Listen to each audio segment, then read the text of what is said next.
As always, at the end, we'll have time for questions. So if you have questions which are relevant to today's webinar, please write them as they occur to you in the question and answer box, and they'll be passed to me so I can ask Richard and Louise at the end of the webinar.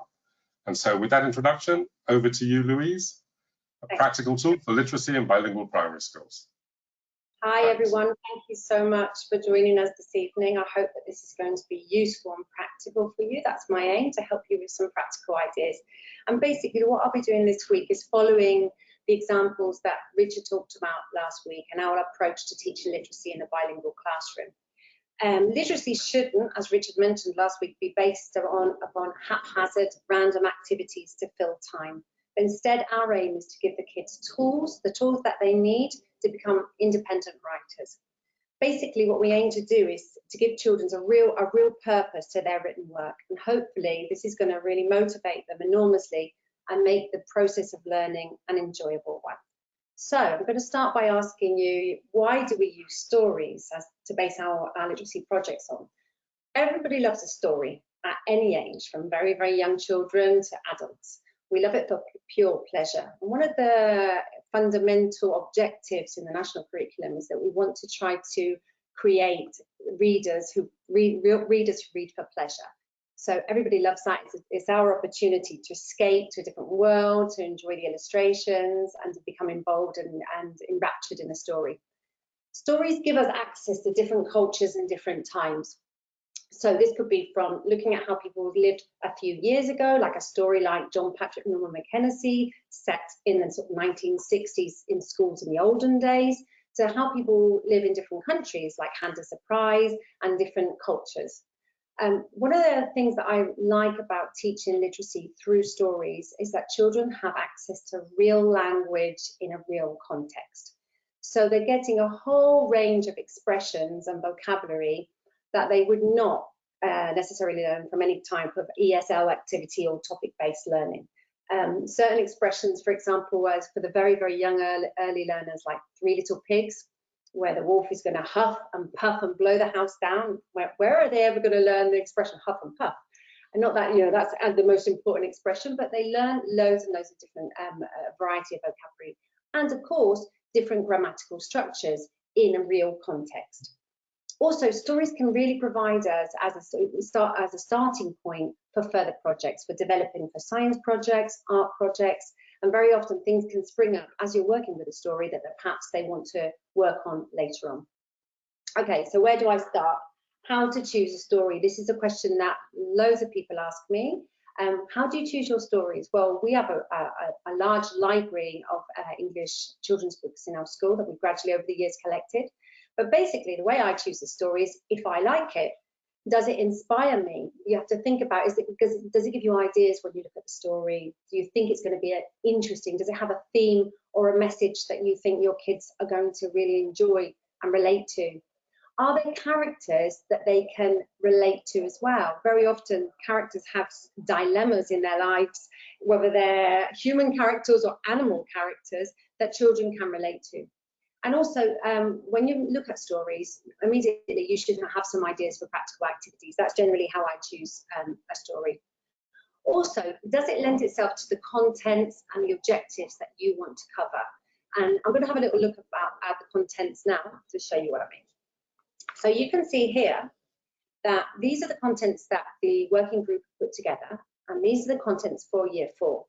All of the contents are here, there are no more. And as you can see, it's divided into 3 parts: writing, reading, and spoken language. And writing is divided up into transcription and composition, reading into a word reading and comprehension.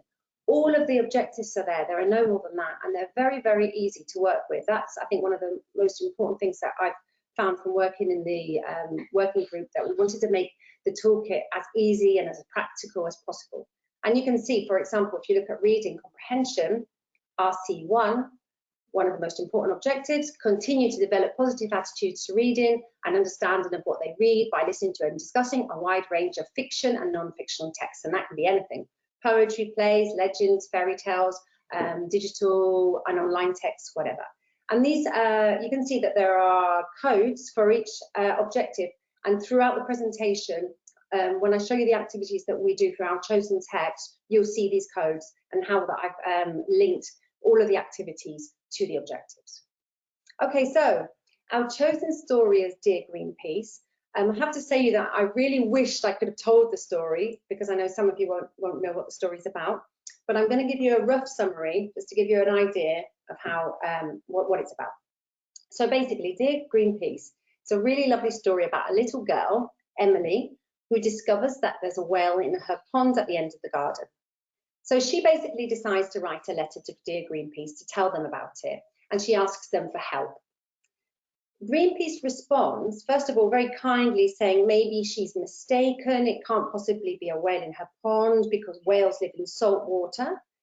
And that should be the end of it. But of course, Emily goes on and she replies saying, oh, I'm going to put salt in the water to see if, how the whale gets on. And basically, the story is a series of letters where Greenpeace diplomatically tells her that she must be mistaken, that there's a whale in her garden. But at the same time, in their letters, they're informing her about the facts about whales, how they live, the fact that they're migratory, their habits, their diet, etc. Basically, what happens is the story is a series of letters between Emily and Greenpeace, and at the end of the story, the whale disappears, and Emily's brokenhearted. But Greenpeace at the end say to her, well, maybe you could think about when you're older, growing up, and working with us, helping to protect and save the whale. And it's almost clear that Greenpeace don't believe that Emily can really see this whale in the garden, and there is a little bit of an element of invisible friend syndrome, that perhaps Emily's imagined the whole thing, but she really does clearly believe it. Basically, at the end of the story, Emily sees Arthur, the whale, in the beach, and she says goodbye to him. It's a really sweet tale of this little girl and her whale. The story is called Dear Greenpeace. You can see that in the front cover, it's in a letter format. So that immediately perhaps will give you ideas about what we're going to do with this story. Okay, so very important to have a clear task and a clear idea about what you can do with the story when you approach a story project. For me, it was very clear. I wanted to get the children to write a letter to Greenpeace and send a reply as if they were Greenpeace. As the letter is in a series of, the book is in a series of letters, it's the obvious activity to do. Also, very importantly, I wanted them to learn about Greenpeace and develop an awareness of environmental issues. This is something that's really close to my heart, and I thought we could use this whole opportunity as a teaching opportunity to talk about issues that Greenpeace face. Within that, as part of the contents and objectives that I want to cover, these 3 points here are things that came up. So identify and use common contractions. This is actually one of the clear objectives for year 4. I teach this story to year 4. There are loads of contractions in the letters, so I thought this is a good teaching opportunity. To explore verbs in the past simple. Again, all of the letters are told in the past simple. We haven't necessarily explicitly taught the past simple, so this will be a good opportunity to tackle verbs in the past, and also to prepare the kids for using it when they write their own letter, and to create cross-curricular learning opportunities. Okay, so the structure that I'm working with is very much what Richard talked about last week, where we're dividing it into 4 weeks, more or less, depending on how many sessions you have for literacy in your school. It can be less time or more time. But in this case, I'm counting on maybe 4 or 5 sessions a week over more or less a 4-week period. So the first week's very much focuses on introducing the story or introducing the text. For me, before I wanted to read the story with the kids, I thought it was really important that they had an idea about who Greenpeace were and what they do. Most kids at that age perhaps haven't heard of Greenpeace before. So the first activity would be to learn about the topic, to record what we know about Greenpeace after giving them lots of information, or input information, to analyse the front cover, and I'm going to talk about that later. It's an activity I do with all of our stories, and to read the story, of course. So I'm just going to show you very briefly. This is the planning that we've done within the toolkit. I'm not going to read it because there's a little bit too much there, too much information there, but you can see that there are the content codes at the beginning of each session, and each session is kind of in a flow chart to show you how we develop toward the final result. So week 1, introducing the text. As I said before, I wanted the kids to learn about the topic and to learn about Greenpeace. So initially we want students to learn a little bit about who they are. So it's really important to look for attractive resources that would make an impact on the students. In this case, I used the video, the promo video, Greenpeace promo video, which is on YouTube, which is basically a series of really powerful images and music that dramatically portray some of the environmental problems that Greenpeace are fighting against today. So icebergs, melting, climate change, contamination, the problem with plastic use, destruction of forests, whale hunting, etc. So the kids have all of that information in the video or whatever other digital resources you want to use. And then the video kind of splits into two parts, initially portraying the problems, and then it shows the actions that Greenpeace takes. So it's a really good introduction to Greenpeace as an organisation. So basically the students are shown loads of actions that Greenpeace take, like painting the sides of ships with stop whale hunting, or hanging massive banners over famous statues and bridges, and basically what they're doing to continue their fight, their campaign against these problems. So this is one of the things that I would do first of all, and the kids in my class are really impacted by what they see, and this leads to lots and lots of conversation about the problems, environmental problems, linking into science as well, and issues that the kids think are really close to their heart. Okay. As part of the introduction to Greenpeace, I would perhaps give them reading materials as well, so they can see the information in a different context. It basically helps them clarify what we've learned previously from the video and the conversation. In this case, would give them a pre-prepared, if you like, reading comprehension with information about Greenpeace. We worked through it together, lots of speaking and listening and reading there. And also, we looked at digital resources. So we looked at and read information from Greenpeace's, Greenpeace España, if you like, their website, and looked at material there. So by the end of like the first, second session, kids have a really good idea of who Greenpeace are and what they do. Okay, week one, the next thing I wanted to do is to make sure that they record what they know. Clarify what we've learned over the first couple of lessons. So you can see here there's loads of post-its. For me, post-its are a great resource. I'll explain that in a moment. But basically what I did is I gave the kids 2 different color post-its. On the first one, they had to write down what they had learned in terms of what the actual problems were, the environmental problems were in the world at the moment, and what they'd learned from the video and from their reading comprehension. And on the second post-it, they write down the different actions that Greenpeace take part in, what they do, and how they try to fight against these problems. Okay. Now, post-its for me are a brilliant way to get kids writing without fear of a big white piece of paper. Certainly, kids that are a little bit weaker, they really love it. They're tiny bits of paper, colourful and attractive. And it really provides an excellent starting point for pupils to write down some of their ideas. Also, I think it can provide them scaffolding for further writing a little bit later on. So we might be using post-its to just note down our ideas, and then they can come and look at the post-its, look at other people's work, and that can help them get ideas of how to improve their own writing.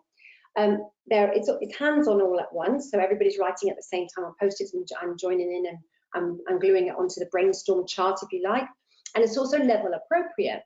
So the kids who are really, really bright can develop their sentences in more detail, and the kids that perhaps struggle a little bit more with writing could just have a few very simple sentences or even keywords. So I really like using post-its as a way of recording information or brainstorming any new topic. Okay, so still in week one, we've done all of this, all of these classes about 2 or 3 classes about Greenpeace. I have a really clear idea about what Greenpeace do, how they work, and now we present them with a story. So the first lesson I would do for the story is a front cover analysis. For me, this is a really important activity. I do it with all the stories. We talk about the name of the author and the illustrator. By the time they've got through primary, they have a real range and knowledge of different authors and illustrators. And I think this is really nice because it gives them a sense of feeling like real readers, real professional readers, if you like. And they begin to know who their favourite authors are, who their favourite illustrators are. So I really enjoy talking about that with the kids. And the initial activity would be in getting them to describe exactly what they see on the front cover. So it may be things like, well, this looks like a letter because you can see the little picture on the front cover. It looks like a stamp. Look at the post stamp here. What does that mean? It says Devon, Plymouth. So the kids will be going into quite a lot of detail about what they think is on the front cover, and it's a great opportunity for getting them to work on descriptive language. And then, of course, what do you think is going to happen? So this is where kids, and they're really good at brainstorming and being really creative of what they think is going to happen, come up and try to anticipate what's going to happen. So, you know, I think this is a little boy and he's going to do this, or I think blah, blah, blah, blah, blah. So this first lesson, to get them excited about the story and to discuss what they see, I use with most of the stories, and I find it a really interesting way to start off.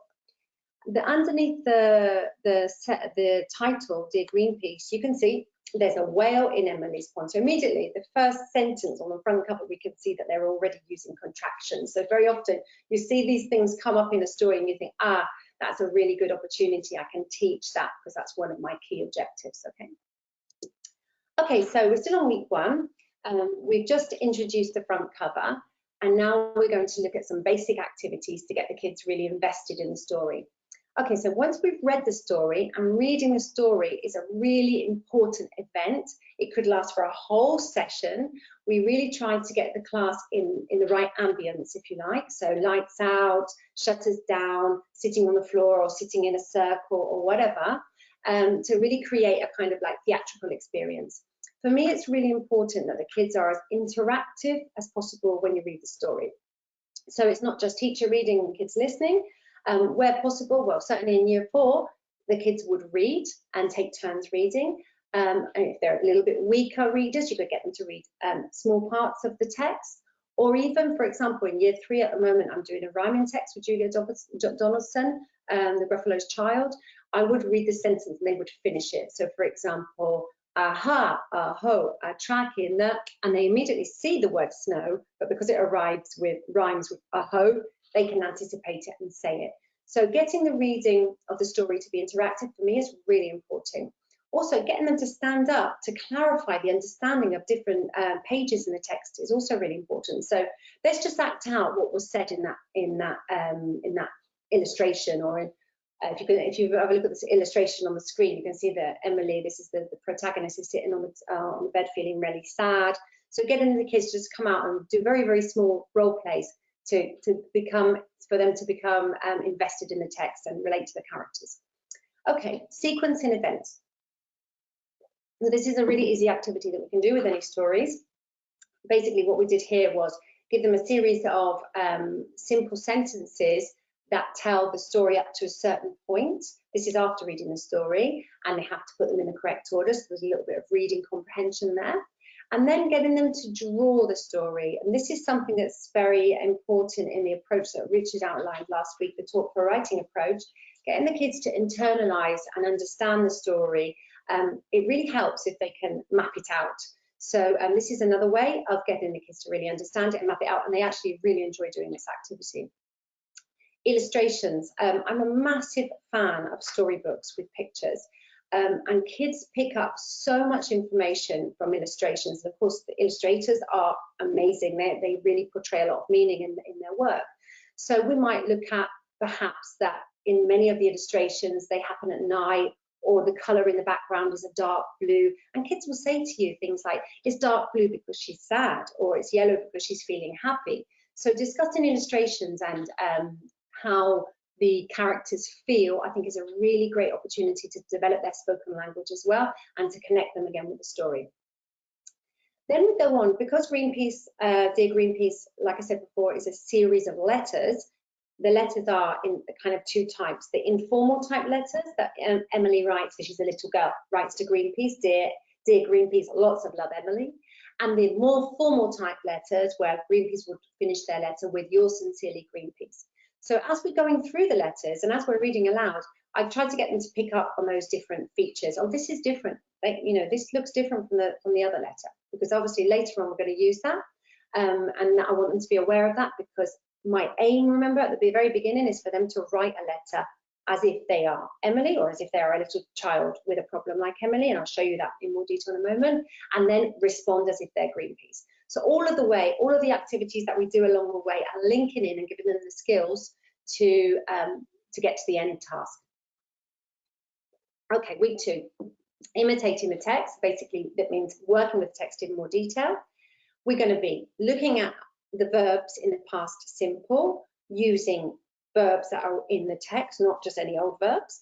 We're going to be recognizing and using contractions, again, using the text to do that, imitating the text, and we may do some whole group shared writing. So here is, again, the structure of the toolkit. So here you'd have the contents at the top and the objective symbols at the top, and it shows very much what we're going to do. So I'll show you in a more practical way now. Okay, so week 2. We've read the text, they know loads about Greenpeace, we've discussed how Emily feels, and now we're going to look at verbs in the past. One of my pet hates when kids read aloud, and it's completely normal for Spanish kids to do this, is they sound out regular verbs as if they read them as they're written. So they would say call it, smile it, gave it, love it. No, not gave it, sorry. So you get what I mean, and it's something that they often have problems with. So I thought I'd use this opportunity to work on those aspects. So first of all, what we did is we took a letter from Greenpeace. As you can see, this is, you know, photocopy from one of the child's notebooks, and I get them to identify the action verb, the action words, the verbs in the past. So they underline the verbs. Then we classify them into regular and irregular verbs. Obviously, using this opportunity within the story to teach them about verbs and how verbs change. It's going to be one of our contents, but it's also really important because we want to prepare the kids for their final task, which is to write a letter, and we want them to write a letter using the past tense. So we're giving them the tools that they need to do that. So here you can see an example of that, and also take the opportunity to teach them how regular verbs are pronounced in the past. Okay. Another aspect that I talked about right at the beginning of the planning was recognizing and using contractions. As you can see in the blue sentences on the screen, there's a whale in Emily's garden, and I think you'll find it was not a whale you saw. There are loads and loads of contractions, and basically we take the opportunity to teach the kids the difference between contractions and possessions, which is really important. And also the fact that we use them every day. We use them every day in speech. The kids use them every day in their speaking in the class, but sometimes they're not sure why they use them. So one of the games that I really love doing is I cover the classroom walls with Post-it notes, again, different color Post-it notes with the contractions, and they have to run, take a Post-it note and glue it onto the poster with the final words there. So he is, he's, they have to go and run, find it and glue it on, and they really, really love that activity. Again, this activity is to prepare them for the final task, because we're going to make clear to them later on that they're writing a letter, they're going to use the past tense, and they're going to use contractions. So it's not just a random activity, it's all linking into the final task. Okay, imitating the text. Now, in the original first letter, Emily says, dear Greenpeace, I've got a problem. There's a whale in my pond, and I think it's hurt. Can you please send me some information? Okay, so that's more or less what Emily says in her letter, a little bit longer. So basically what we're doing is we're looking at the structure of Emily's letter and asking the kids to brainstorm and to be a little bit creative and to imagine a situation that's similar for themselves. So imagine you're in your house and an animal is in your house that's a surprising animal, it's one that you don't expect to be in a normal house, and it's doing something. What ideas have you got? So there's a great opportunity for brainstorming. A couple of ideas that kids have come up with are here. There's a panda in my tree breaking my branches, or there's a polar bear in my kitchen stealing the frozen fish. And here's a rough letter that one of the children wrote. I don't know if you can see it very clearly, but if not, I'll read it. Dear Jamie, I'm writing to you because I have a giant problem. Yesterday, I saw a giant panda sleeping on my parents' bed. It was sleeping, but luckily my parents were working and my brother was studying, so they couldn't see him. Please can you send me some information about giant pandas because I want him to become my pet. From Sergio, class 4A. P.S. Do pandas eat bamboo or other things like pizza? So it's a really great opportunity for them to be creative. They've got the kind of scaffolded model, if you like, of the original letter, but here, this is their chance to imitate the letter, but to change it and be a little bit more creative. So week 3, innovating and inventing. This is where the students would actually write their own version rather than brainstorming as a whole group. We'd get them to sit down, have a really good think about it. They've got all their tools, all the tools that we've taught them previously, and now they set out to write it. So the organisation of this can be a bit tricky, because basically what I want kids to do is to write a letter, a real letter, to another person in a different class. I mean, in the past, I have actually tried to do that with real stamps and posting it. That's a really bad idea. I would never recommend that, because you cannot rely on the postal service to get there all at the same time. And with your lesson plans, that can go horribly wrong. But what we do now is I get the kids to link up with another child from another class, and we'd interchange letters. So basically, when I tell them what they're going to do, they have really clear aims, and this is kind of printed up on the board, so they're absolutely clear what they need to do. So they have to write a letter. They must describe their problem. So for example, there's a panda in my house eating the apples from the tree, etc., etc. And they request help and information from Greenpeace, because basically that's going to feed into our second piece of work. They must use contractions if they can, and use the verbs in the past tense. So they're 3 aims. They know what they have to do, and they can almost like tick them off as they go. So what happens is they write the letter, they lay out the letter, they write it in neat. Once they've checked it and edited it with their friends, maybe read them aloud in the class, we've detected problems, they might make changes, they write it on a clean piece of paper, decorate it, put it in an envelope, I give them a fake stamp, and then we send it to another class. When the other class receives that letter, they're going to role play being Greenpeace activists. I'll show you that now. So again, this is the structure, the same structure as before, week 3, innovating and inventing, and here are the different sessions that I just talked about. So you can see here some examples of the letters, all very different ones. If you look at this in the very middle of the screen, on the left-hand side, you can see, it might be your right-hand side actually, I'm not sure. You can see the original letter from Emily. Dear Greenpeace, I love Wales very much, and I think I saw one in my pond today, blah, blah, blah. And then you can see how the different letters change. So this is the opportunity to let kids really have a free rein. So it might be that they're just changing some simple words from the original letter to make their own version, or it might mean that they go into more detail and you really use their imaginations. And we'll talk a little bit about that when we talk about the success criteria and how we evaluate this at the end. So you can see some examples, and they absolutely, really, really loved receiving the letters. So here we are. This is the classroom where they actually receive the letters. I got them to role play being Greenpeace activists, as if they're in Greenpeace headquarters. So we had them all sitting at their tables, very formal, pretending to type on their computer. We asked one student to pretend to be the postwoman who knocked on the door with the post delivery. And they all had their letters and were allowed to open them. And of course, we made a really big thing about it, them reading their letters aloud to the class. The class are not just classmates, they're colleagues from Greenpeace, and discussing the problems that they had in their letters. So this was a really, really enjoyable activity for them. They were so excited to receive letters. Basically, the idea of kids doing a piece of writing that has a purpose, for me, is absolutely fundamental, because it really motivates them and it makes them, they're not just writing for the sake of writing, they're writing for a real reason. That could be letter writing, or it could be a newspaper article that we're displaying outside the class, or anything else. But giving the kids a real purpose really does motivate them. Okay, so now I'll just go back to that. So now they're being Greenpeace activists, we have to prepare the reply as if we are Greenpeace. So we're going to write a reply from Greenpeace. This is the last week, if you like. First of all, we need to look at the features of a formal letter and how they differ from the informal letter. So we're going to go back to the text, back to the story, back to the series of letters in the story, and look at those features.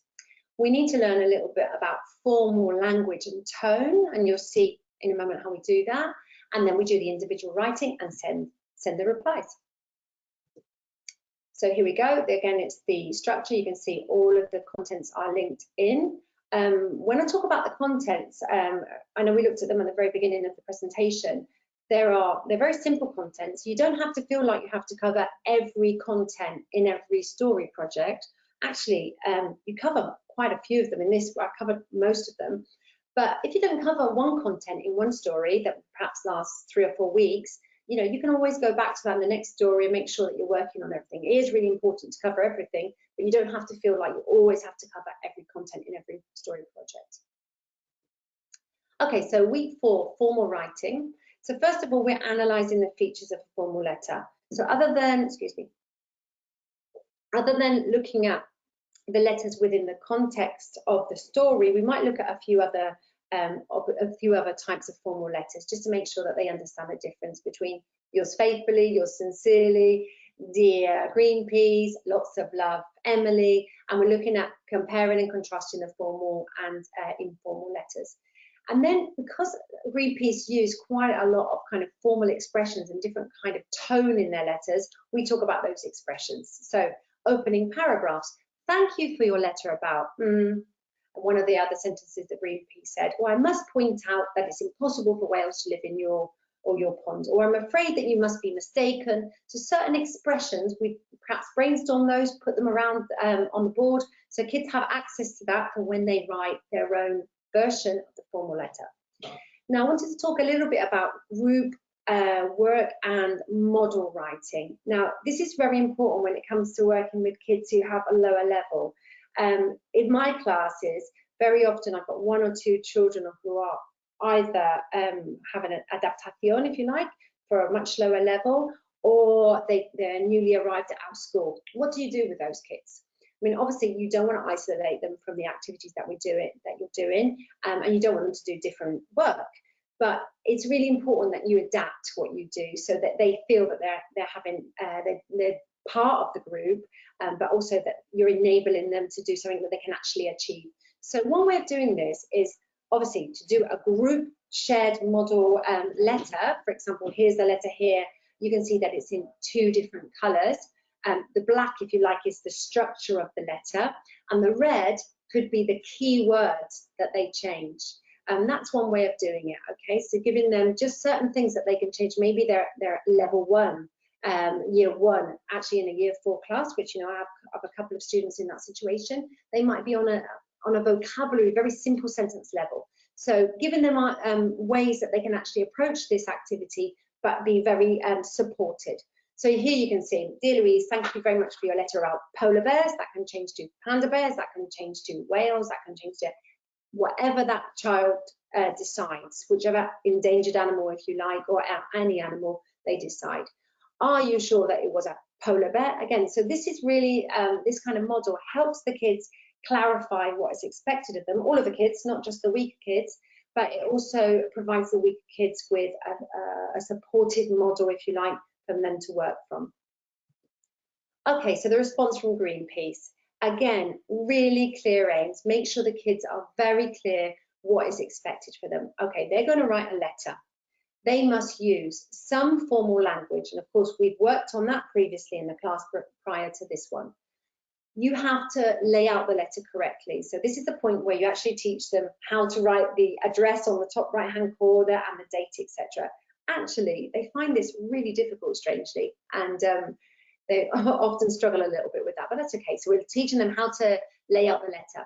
They have to give information about the animal, because of course they've received a letter saying, can you help me? There's a polar bear in my fridge eating the frozen fish. They have to give information as if they are Greenpeace about polar bears, or about the African elephant, or about Tasmanian devils. So what they do here is they need to research that animal, and I'll talk about that in a moment. Okay, so they give information about the animal, and they have to use the correct letter ending, because they've been told here that this is a formal letter. So the correct ending is yours sincerely, not lots of love, kiss, kiss, kiss. Okay, so all of these activities are providing building blocks to enable the students to produce something independently, again, as we did with the original informal letter. Okay, so here you can see this is how we measure their success. This is the success criteria. So I've got 2, one for the informal letter, one for the formal letter. So at the top, you can see what I want them to do. So to write an informal letter to Greenpeace, that describes a situation and requests help. And within that, the contents that I've covered with them. So to work in the past tense, to give some information, or request some information about their animal, and to use an informal sign-off to the letter and a PS if they can. And then the success criteria is modelled in 3 ways. And I know Richard discussed this last week. The kids working at expectation, that basically means, what I expect them to do, what they need to cover after what I would expect the most of the kids to be able to do. Those exceeding expectations are who ones that take it a step further, may go into more detail when they describe the situation about the animal, use more contractions more confidently, use a variety of regular and irregular past tense verbs, if you like. And of course, there are the kids that are not quite working at expectation, the ones working towards expectations that can write some simple sentences and may use some regular verbs or may not, okay? So this really helps when it comes to evaluating the letters. Okay, and we have the same format for the formal letter because, again, it's the same structure, but of course we've asked them to do different things. We've asked them to use polite expressions, we've asked them to use the correct endings, etc., etc. So this is another way of looking at it. Okay, so be very clear about what you're expecting from the kids. When we correct their work, I think it's really important to remember that we're not looking for mistakes. We're trying to enable them to be creative. Of course, kids are going to make mistakes, okay? But we're not always looking for the problems. We're looking for what they are able to do. So these success criteria, I think, really focus your evaluation in a more positive way. Okay, just have a sip of water, excuse me. Okay, so cross-curricular opportunities for learning. Now, at the very beginning of the presentation, I mentioned that stories can provide a starting point for other activities and other cross-curricular opportunities. As you can probably imagine, a story about Greenpeace is huge. You can do so much with it. I'm not going to go into a massive amount of detail. You can just see here how many ideas we've got. Geography, history, loads of things you can do for science and loads of things you can do for art. If you're lucky enough to be the literacy and science teacher and even arts teacher, which I know in some of the project schools people are, you can really go off on this project and really have a really fantastic cross-curricular approach. And if not, try to coordinate where possible with those teachers to work together. That's the main aim. I want to show you just one idea that I did last year with children. Basically, they were so interested in endangered animals, problems that they have, and their habit, diet, all those kind of things, that we decided to do an investigation. So the idea that came up for science and arts was to design and create a poster about endangered animals. So each group, this was group work, the kids were put into groups of 4 or 5.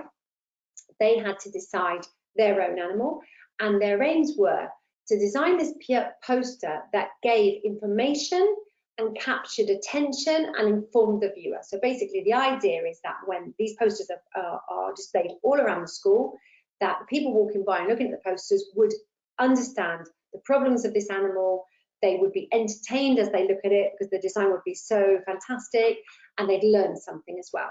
So their aims, what they had to do is they had to research and investigate different types of endangered animals. Each group chose their own endangered animal. It was completely up to them. Most of this work was done independently. Some of it was done at homework. They were really motivated and brought in lots of material. And also in our school, last year we used to have IT Chromebook sessions, so they could investigate online and find information and research the animals there.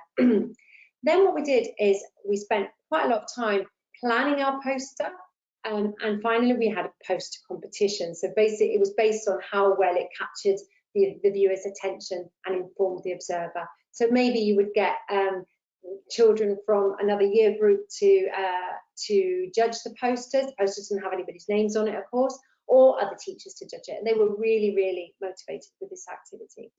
So here you can see the group work. They were allowed to use any materials they wanted. Of course, the most important part was the work prior to the cutting and pasting, which was the investigation. And then they had to model their posters in a very interesting way. It was great because the groups were mixed ability, very mixed ability. So the children that perhaps would maybe have found other activities a little bit more challenging, really, some of them really excelled in this work. I often find that's the case when you work in groups, gives them the real opportunity to, be creative as well and to actually achieve something really nice. So this is an example of some of their work. And of course, they had to present the posters to the class, a lot of speaking and listening activities. All of the kids listened, got informed about their orangutans or their Sumatran tigers. I mean, the range of endangered animals and different animals the kids came up with was vast, as you can imagine. And it was a really enjoyable experience. Their kids were extremely motivated. This science project, if you like, science arts project, came as a result of the Dear Greenpeace project. And I've, obviously taken on board the kids' interest for endangered animals. We went with it. So it was a really nice activity. So basically, that is it. And I just want to say that, okay, we've got a very clear end sight when we do a literacy project of what we want the kids to be able to achieve. But on the way, enjoy the ride, make the activities as enjoyable as possible, and the kids will be motivated and creative, hopefully. So thank you very much for listening. I hope I haven't bombarded you with too much information. And over to Mark.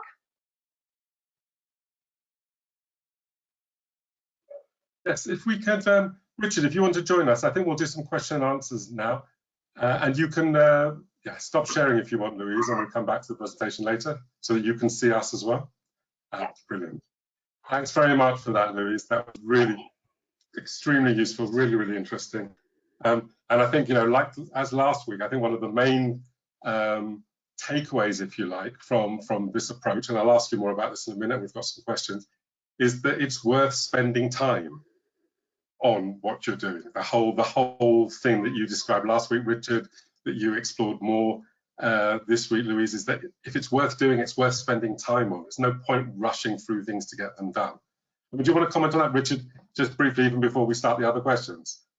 No, I think it's definitely right, and I think what was illustrated really well with what Louise said and what she showed us is that everything that is done has a purpose, and everything adds to what comes next. So your students have something to grab onto. There's a relevance to it, and then therefore, because there's a relevance, it sticks. It goes into the more long-term memory, and it makes sense to them because it's a real experience, as opposed to haphazard, activities that you may do out of the best intention, but you might not get the best results from it.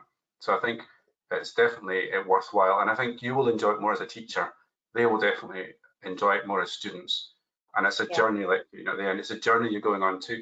And it doesn't mean that you can't be responsive to things that the kids bring up. Of course you can, because it's embedded within the context of the project or the book that you're doing. It's not just some random thing that they've come in with. It all makes sense, and all the learning joins together, and the story is there between the learning. So the example that Louise gave about when she was teaching science, she brought the science into it.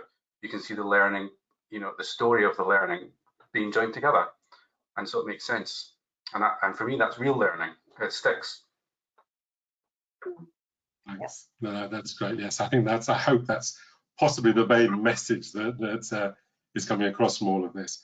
There's a couple of questions. I mean, I've got some questions here that people have asked. Some of them we've sort of half covered, but I'll make sure we ask them all. There are a couple of questions about assessment, around assessment and the success criteria. And I think we have covered these a little bit, but I'll give you another chance to say a bit more. I mean, one is, teachers are often concerned about assessment, whether it's formative assessment for learning, whether it's more summative tests, if you like, at the end. How have you found that using these success criteria make it easier for teachers to focus on assessment that's worthwhile? Don't know if you want to say something first, Louise. Yeah, I mean, I think if you're clear about your aims at the very beginning and you're clear about the content, it's very easy to evaluate that. And using the success criteria, I think, is a positive way of evaluating rather than looking at the negative in everybody's work. I mean, obviously, kids learn at different levels, and everybody has a different rate of catching on, if you like. But I think it's really important that kids feel that they have achieved it, whether they've achieved it brilliantly or, in your mind, whether they've achieved it. So for me, the success criteria and this approach to evaluation is really, really, really useful. Yeah. Thanks, Richard. I think the importance of success criteria is that the children share that experience. Your students will learn better when they know what the learning is and what the goal is, and that they can go beyond that goal as well. So, sometimes I feel that we get very much bogged down on testing what children know through summative means, and it's almost like a surprise of what's going to be in the test. It's this big surprise. But actually, the more they know, the more they're involved in the writing of the success criteria. As I said last week, the success criteria there that Louise and her team has developed. Excuse me. You might not share that at the outset with the children, because, as Louise said, she's showing the children a formal piece of writing, a formal letter, and she's extracting from the children what the success criteria are, and she's writing it on a board or in a poster. And so therefore, they're involved in knowing what a good one looks like. Yeah? And then we write what a good one looks like together. And then you go and write what a good one looks like. And you're always referring to the success criteria. Now, what Louise is saying and what she did with her students is 10 times more powerful than me just sticking in a list of things in their book that I've come up with. Yeah. And as I said last week, you can lead them, that's okay, but you want them to kind of notice things themselves.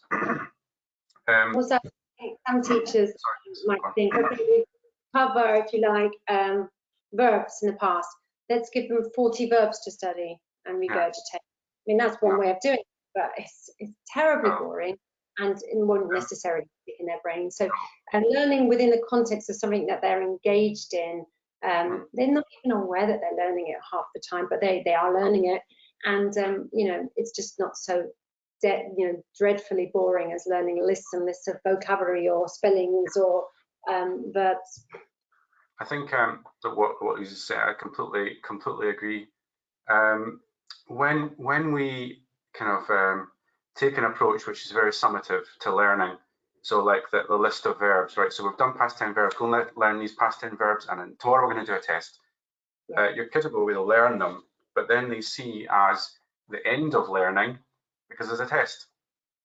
And I'm going to learn for the test, and then I'm going to forget everything because I'm going to do something else. And I can't fit everything in because I've got to learn another 40 verbs for the next test. And so I would recommend always try and limit the amount of summative assessment that you do and do more formative assessment. And there's research that's been done that shows that formative assessment is much more powerful than summative. The summative assessment should basically reaffirm what you already know about those children. Nothing should be a surprise to you. There might be the odd child who's had a bad day, a bad breakfast, had an argument with mum, and they fluff up a test, okay? But you should have enough evidence there to say, well, actually, that's not real. So the formative assessment that you're doing, all these different activities Louise is doing, the talking activities, the incidental writing pieces, is formative assessment. You're seeing what is going on. And as you said, always trying to encourage them to do better, to do the best. And there's a concept called granular feedback. It sounds a bit painful, but basically it's breaking down the feedback into the smallest component that you can.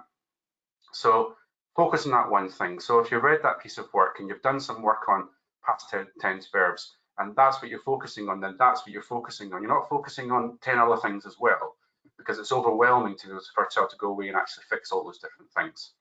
But they can go away and go and look at your past tense verbs, talk to a friend, read it to them, look at the dictionary, come back when you've got something to show me, and you're sending them away with some proper feedback, and you've done your formative assessment. The best assessment you can do is just through the marking that you do with the kids and the discussions that you have with them. And the piece of writing that they come up with at the end is going to be your kind of summative assessment, because that's where you want to see them putting into action everything that they've learned. but there has to be stopping points along the way where you as a teacher make sure that, you ask yourself, how do I know? How do I know that you know it and that you can do it? Well, providing tons of opportunities and lots of feedback, but making it kind of granular. It sounds quite painful. It sounds like spots to me. Anyway. But I think there's also this the focus on formative assessment and on doing for learning also makes it a lot more enjoyable for the teachers. I think you mentioned it last week, Richard, this idea that the teacher is there as a corrector. I mean, if you think about it in other contexts, you read something to find the problems. When would you read a novel to find out, to decide which bits of it you don't like? Listen to some music to pick out the bits you don't enjoy. Watch a film so you can say, I didn't like that bit or didn't like that. I mean, it's a way of approaching things. It's completely ludicrous. What you want to do is find the bits you do like, the bits that are you, and then, as you said, you can point out some of the other things. So I think it also changes, it's a mindset change for teachers, which actually makes teaching a much more enjoyable thing to be doing than correcting. There is a step before that, which links to what you're saying, is, if your students have that success criteria, the first thing that they should do is self-assess against that criteria. They understand criteria and they can self-assess. And as Louise said, you adapt those criteria to the students that you've got. If you've got someone who's still emergent, you're not going to give them the same expectations as someone who isn't and is doing really well. But then that next step would be, you and I sitting down together, me reading yours and giving you some feedback, you reading mine. And so what I hand into the teacher is something that's a bit more polished. And then the teacher gives me something which is just the kind of cherry on the cake to make it better. And I'm not spending hours and hours and hours going through with my red pen, looking at the punctuation, the spelling, and all the rest of it. And before I give back, this, piece of work this kid's given me proudly, covered in red pen, and the message he's giving is, it's a load of rubbish. And they're going to be doing, I mean, there are a couple more questions on assessment, but actually I'm a bit conscious of the time. There are quite a few questions just about choosing books. I know we can't recommend sites or shops, obviously, but there are questions about where maybe what are some of your favorite books for working with in primary? Anything that... And we have the kind of staples that we'll never ever skip, and they're basically the Julia Donaldson books. I love them. You can teach so much about phonics and continue their development knowledge about phonics, because rhyming texts are a great opportunity to get kids to really clarify their understanding of phonics. So all of the Julia Donaldson, I mean, we work with, in year 2, we work with The Smartest Giant in Town, Room on the Broom, Stickman, year 3, Gruffalo's Child, it goes on. Also I wanted to mention that we use storybooks all the way to year 6. There are lots of storybooks that are appropriate for older kids as well, and they still really love them. One of the ones that works brilliantly in our school is Dunderheads, which is the story of a group of teenagers stuck inside a school, and it has like themes connected to jail. The teacher that's teaching that at the moment has done some wonderful work, and he's developing that into a project about the escape from Alcatraz. Really, really interesting stuff. So storybooks, even in secondary, absolutely in secondary. I mean, before working on the project, I was a secondary teacher as well. Don't feel that you only have to use storybooks for younger kids. So Julia Donaldson, going back to your question, Julia Donaldson, probably my favorite. There are loads more. I could send you a list if you like. I mean, I buy them just for myself. My kids are more than grown up, but yeah, there are loads I could recommend. Yeah.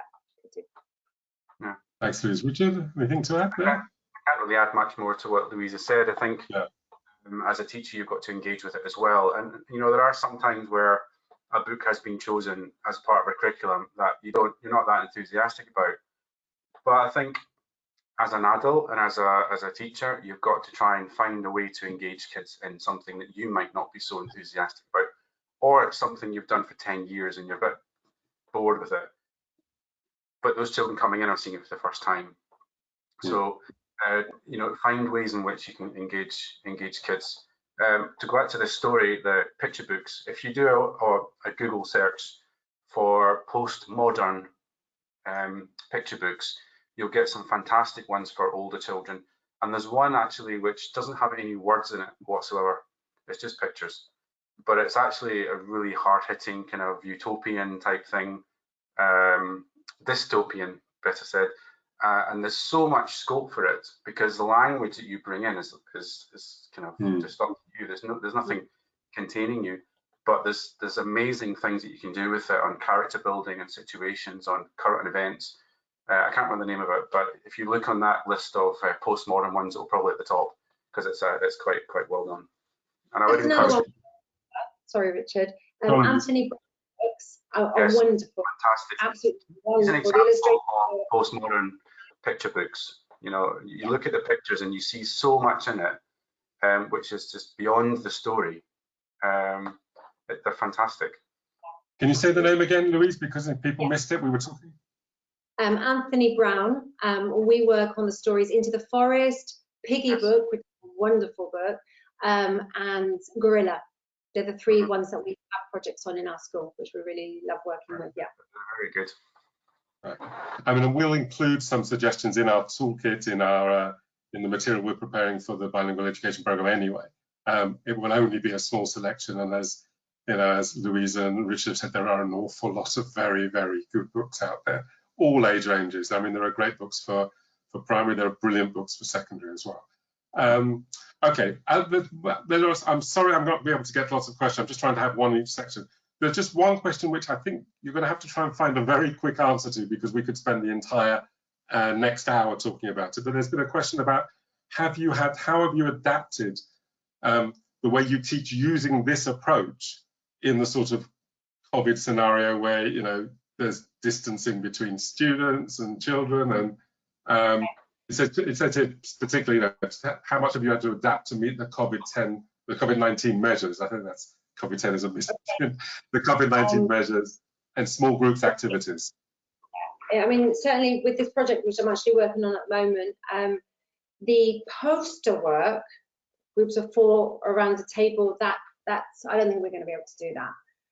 But I can get the kids into, I mean, they're in their bubbles, and sort of speaking and listening, small group activities, they can do at a safe distance. We also do some like role play and some drama, narrating. I'm talking about other levels now. You can do it, just obviously lots of hand gel, keeping the distance as much as possible. And hopefully it's only this year we have to put up with this, because I'm all for getting kids.